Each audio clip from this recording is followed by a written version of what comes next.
Ibex! The Ibex is attacking me.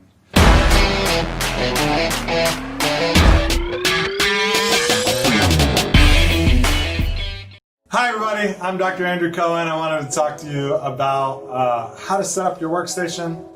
Luckily, more and more people are coming in asking about how they can adapt their home workstation, improve it.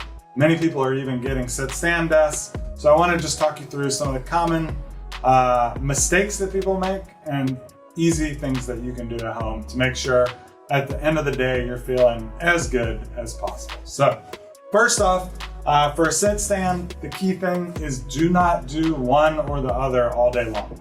So I would encourage you to switch maybe every 30 minutes back and forth. Our bodies are really meant for moving. Even standing all day will cause you to start to lean and be abnormal in the way that you're holding your body. So if you're leaning like this, it can jam up the shoulder, cause the neck to be tighter than it should be, and your head tilts more than it needs to.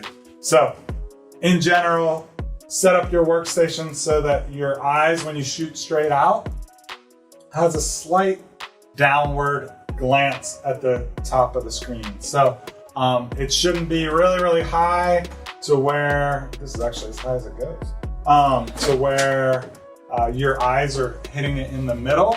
It should hit the top quarter of the screen. And then if you're using multiple monitors, make sure that the monitor that you stare at most of the day is the one that's front and center. So as much as you can, keep them balanced.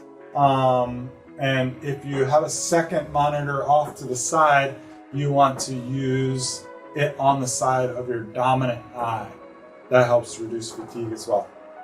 You also want to make sure that you have a keyboard tray, that it's positioned in the right way. It has a mouse.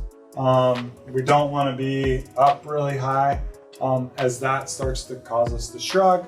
And then as we drop down, and I have the timer here to encourage me to switch back and forth when I'm not with patients, sometimes I'll end up in a task and an hour and a half will have passed. So I do use a timer to make sure that I get up, I move around, I move from a sit to stand position.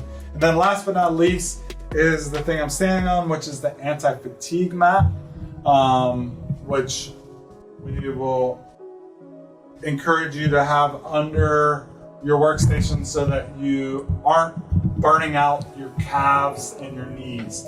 Because a lot of times when someone first gets a standing workstation, they stand for extended periods of time and we start to see shin splints, knee issues, and even some tension in the quads, which is what we're trying to avoid in a standing situation. So in this desk, it's a manual, it drops down to where it needs to be. Same thing's true here. You want to make sure with your desk, you can slide up underneath your keyboard tray, so everything's as lined up as it can be. I would go even a little lower so that you can utilize your armrest and keep your arm at a 90-degree angle. Again, you want your eyes to shoot out at the screen at a really upper part of the screen. And then make sure there's nothing under your desk. In this case, we put this trash can here as a clue of what you shouldn't have.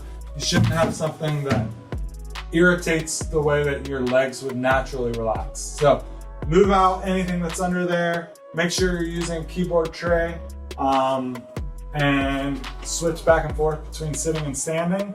And if you have other issues about your workstation, we have a video out on how to set up a laptop to be a better ergonomic workstation. And we encourage you to watch that one as well. So we can't wait to keep putting out more information. If you have any questions, feel free to write in the comments section, give us a thumbs up. We want to keep you healthy and happy so that you can keep doing what you love. We're here to help if this stuff doesn't help and there's some persistent pain. Thanks, bye.